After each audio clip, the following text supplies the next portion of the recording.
बिगाड़ने का वक्त आ गया है। घायल हूं इसलिए घातक हूं። እንደሚታወሰው የአኒማል ትሬለር ለይታ ይበቃ ጊዜ ገና መጀመሪያው ላይ የሚገርም የሆነ ሙሉ ሲን አሳይተውን ነበረም። እየሰማው ነው ደንቆራ አይደለም ብሎ አባቱ ላይ ሲጮህ የነበረው ማለት ያንን ስናይ እርግጠኛ ነኝ ሁላችንም ደንገጥ ብለን ነበር እና ምን አይነት ፊልም ቢሆን ነው ብለን አስበን ነበር። በሰዓቱም ያኔ ካየን በኋላ ይሄንን ስሜት እስካሁን ድረስም እንደዚህ ነገር አልተሰራም ነበር፣ ወደፊትም አይሰራም ብለን አስበን ነበር። እዚህ ትሬለር ግን ተሳስተን ነበር ካሰብንም ማለት ነው።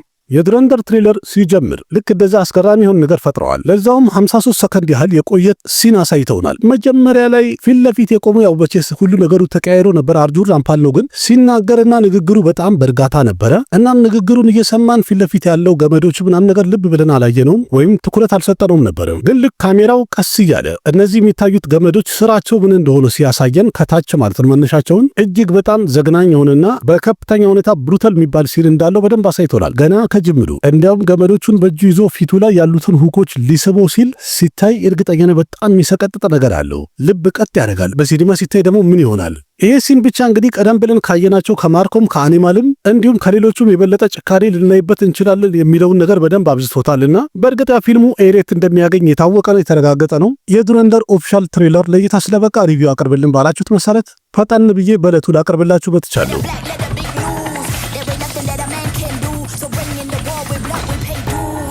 እንደሚታወቀው ይህ ትሬለር ቀደም ብሎ ባለፈው ሳምንት እንደሚወጣ ተናግረው ነበረ። ግን ሙምባይ ውስጥ በደረሰ የሽብር ጥቃትና የሆነ በመኪና ፈንድቶ አንድ ቦምብ የተወሰኑ ሰዎችን ገሏልና በዕለቱ ማለት ነው በዛ የተነሳ አራዝሞት ነበርና ዛሬ ላይ ለእይታ በቅቷል፣ ወይም ትላንትና ማለት ነው። እናንተ ይህንን ሪቪው የምትሰሙት በማግስቱ ስለሆነ ትሬለሩ እንግዲህ ምናልባት በትሬለር ታሪክ እስካሁን ድረስ ረዘም ያለ ከሚባሉት ገብቷል። ምክንያቱም 4 ደቂቃ ከ7 ሰከንድ ምናምን አካባቢ ነው በአጠቃላይ ብቻ 4 ደቂቃ ብለን ያዘው። ግን እርግጠኛ ነኝ ያታችሁ ከመጨረሱ ድረስ ይህን ያህል 4 ደቂቃ ከምናምን እንደቆያችሁ አይታወቅም። የፊልሙ ጭብጥ ምን እንደሆነ ባይነግሩንም ግን ብዙ ነገር አሳይተውናል ትሬለሩ ላይ። ከመጀመሪያ እንግዲህ ካራክተሮቹን እያስተዋወቁ ነው የሄዱት። ለዛውም ምን ያህል መሬ እንደሆኑ በዛው እያሳዩ ነው። ምሳሌ አርጁን ራምፓልን ኤንጀል ኦፍ ዴዝ ብለውታል። ስሙ በትክክለኛው ሜጀር ይክባል ነው እና በፊልሙ ላይም ዋና ቪለን እንደሚሆን በዛው እየነገሩን ነው። ማንንም አንስተው በአሰቃቂ ሁኔታ ሲገል ደግሞ ወደኋላ የማይል እጅግ በጣም ጨካኝ እንደሆነ በደንብ አሳይተውናል። አርማሃደቨን ደግሞ ቻሪየተር ኦፍ ከርማ ብለውታል። ማለትም የሚሰራው ፕላን ጠቅላላ በሱ ስር ነው የሚመራው ማለት ነው። ጠቅላላ ፕላኑንና በምን መልኩ ይሄዳል የሚለውን የሚመራ ትልቅ ኦፊሰር ነው ማለት ነው። አክሼ ከና ደግሞ ረህማን ደኬት በሚል ካራክተር የመጣ ሲሆን አፔክስ ፕሪዴተር ብለውታል። በዛውም ያሳዩት ሰው ሲገል ደግሞ የሰው አናት ሳይሆን እንዲያውም የሆነ ሀፓፕ የሚያፈርጥ ነው ይመስለው። በጣም ጭካኔ ያለው። ሰንጃይ ደትም ደግሞ ኤስፒ ቾድሪ ሆኖ የሚጫወተው አስለም ነው ስሙ። እሱንም እንግዲህ ጂኒ ብለውታል። ፖሊስ ነው። በዛ ላይ በቃ ልክ እንደ ጂኒ ነው ማለት ነው ፍጥረቱ። ራንቪር ሲንግ ያው ዱረንደር ሆኖ ወይም መሪውን ሆኖ እንደሚተውን የታወቀ ነው።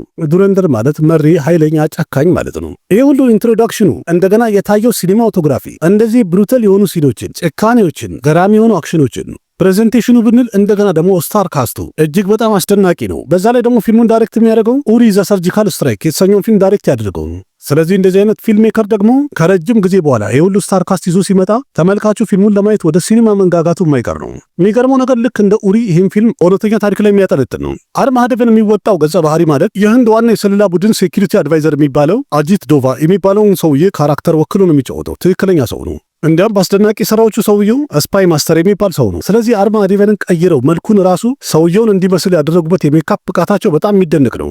ሁሉም ተዋናዮች ላይ ማለት ይቻላል ሜካፕ አርቲስቶች አስደናቂ የሆነ ስራ ሰርተዋል። በተለይ አርጁን ራምፓልን ለማወቅ ራሱ ትንሽ ሰዓት ይፈጃል እንጂ በአንድ ጊዜ እሱ ነው ብሎ ለመናገር አያስደፍርም። የሰንጃይ ሂደት እንኳን እንደዛው ነው። የአክሼ ከና ግን ምንም እንኳን እንደዛ ቢሆንም ግን አክሼ ከና እንደሚታወቀው በትወናውና በፌሻል ኤክስፕሬሽኑ ማንነቱንና ብቃቱን በደንብ ያረጋገጠ አክተር ነው። አሁንም በድጋሚ ያረጋግጣል። በአሁኑ ሰዓት ላይ እንግዲህ ትሬለሩ ለእይታ ከበቃ በኋላ ሁሉም የፊልም ክሪቲክሶችም ሆነ የተለያዩ ሶሻል ሚዲያ ላይ ያሉ ህንዳውያን ዩቱበሮች የሚያወሩት በጣም ጥሩ ነገር ነው። ፊልሙ አሪፍ ገቢ ሊያስገባ ይችላል ተብሎ እየተገመተ ነው ያለው። ይህም ማለት በጣም ብዙሃኑ ጥሩ ነገር እያወራ ካለ ወይም ፖዚቲቭ ከሆነ ብዙ ተመልካች ሊያገኝ ይችላል ማለት ነው። እንደሚታወቀው በዚህ ዓመት ብዙ አክሽን ፊልሞች ለእይታ በቅተዋል፣ ግን ብዙዎቹ ስኬታማ አልነበሩ። ምናልባት በዓመቱ መጨረሻ ላይ እንግዲህ ዱረንደር በጣም ስኬታማ ሊሆን ይችላል ተብሎ የሚጠበቅ ፊልም ሆኗል። የፊልሙ ቢጂኤሙ ሆነ ሙዚቃዎቹ በጣም የሚያምር ነገር አለው። ትሬለሩ ላይ በሰማ ነው ማለት ነው። ፊልሙ ላይም በጣም አስደናቂና አስገራሚ እንደሚሆን ምንም ጥርጥር የለውም። ይህን ያህል ረጅም ትሬለር ካየን በኋላ እንኳን የፊልም ታሪክ እንኳን ማወቅ አልቻልንም፣ ግን ሲገመት ያው ስፓይ ትሬለር ፊልም እንደሚሆን የተረጋገጠ ነው።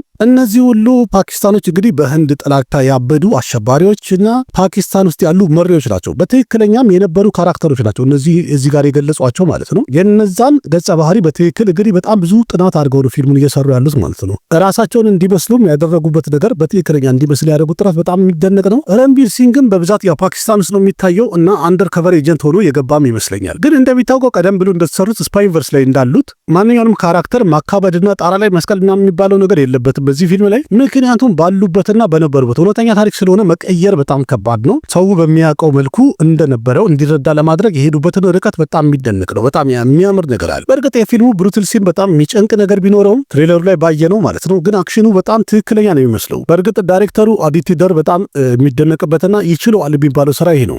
ምክንያቱም ኡሪ ዘ ሰርጂካል ስትራይክ የተሰኘው ፊልም ላይ የሚገርሙ አክሽን ሲኩዌንሶችን ዲዛይን አድርገው አሳይቷል። አስደናቂው ነገር ይሄ ሁለተኛ ፊልም ነው። ከዛ በኋላ እስካሁን ድረስ ምንም ፊልም አልሰራም። አስደናቂ ነገር ትሬለሩ ሲጀምር 3-4 ሰከንድ ያህል የሚሆን ብላክ ስክሪን ነበር የታየው። ይህ እንግዲህ ለምን ይሆናል ብዬ ስገምተው በጣም ብዙ ተመልካች የጠበቀው ስለሆነ ትሬለሩን እንደሚታወቀው ቲዘሩ ለእይታ ከበቃ በኋላ ፊልሙ ሃይፑ በጣም ጣራ ደርሷል። ቲዘሩ ለእይታ ከመብቃቱ በፊት ዱረንደር የሚል ፊልም እንደሚሰራ እንኳን በቂ የሆነ መረጃ እንዳልነበረ ሁላችሁም ታውቁታላችሁ። ግን ቲዘራ ለእይታ ከበቃች በኋላ ሁሉም ሰው ትሬለሩን እየጠበቀ ነው ያለው፣ በዛ ላይ ደግሞ ፊልሙንም ጭምር። ስለዚህ ከመጀመሪያው ምን አይነት ትሬለር ሊያሳዩ ነው የሚለውን እንግዲህ ተጨንቀን እንድናስብ የተወሰነ ደቂቃ ለማሰቢያ እየሰጡ ነበር። በምን በብላክ ስክሪን። ብዙዎቻችሁ ስታዩት እንግዲህ ይህ ትሬለር ምን የተለየ ነገር አለው ልትሉ ትችላላችሁ። በጣም የበለጠ የተሻለም ትሬለር አይታችሁ ሊሆን ይችላል። ግን ሙሉ ለሙሉ እንደዚህ ከፍ ዝቅ እያደረገ ስሜትን የሚያናውጥ ትሬለር እርግጠኛ ነኝ ከዚህ በፊት አላየንም። ማለትም ትሬለሩን እንግዲህ በጣም ተረጋግተው ምርጥ አድርገው አሪፍ ትሬለር አሳይተውናል ለማለት ያስደፍራል። ምክንያቱም ብዙዎቹ እንደዚህ አክሽን ያላቸው ፊልሞችና በጣም የሚጠበቁ ፊልሞች ትሬለራቸውን ስናይ አንደኛ በጣም ሩጫ አለ፣ ሁለተኛ ደግሞ ብዙ አክሽን ያሳዩናል። ምንነቱን እንዳንረዳ ደግሞ ከጀርባው ከፍተኛ የሆነ ምርጥ የሆነ ኃይለኛ ቢጂኤም ያጮሁብንና ድንግርግራችን እንዲወጣ ያደርጉናል። በዛ ላይ ደቂቃውንም አጠር አድርገው ነው የሚለቁልን። እያንዳንዱ ባየነው ሲል በጣም ተገርመን ስንጨርሰው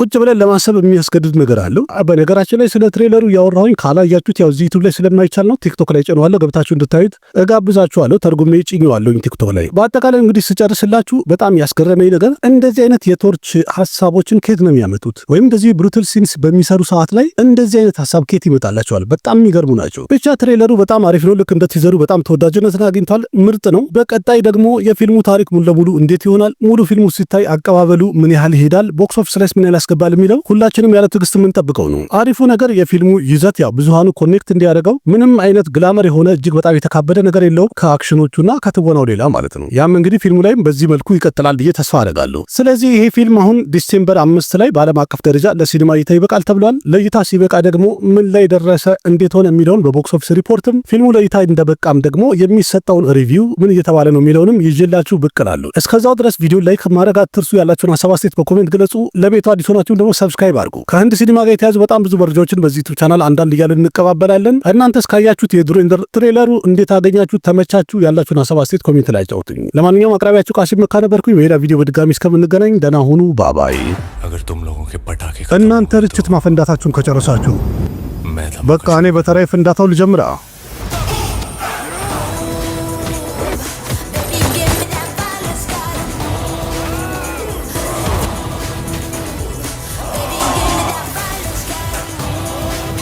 ना जाने कैसा एहसास है, बुझती नहीं है क्या प्यास है, क्या नशा इस प्यार का मुझ पे सनम छाने लगा।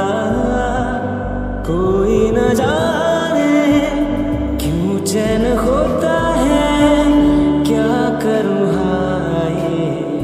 कुछ कुछ होता है, क्या करूँ हाय कुछ कुछ होता है।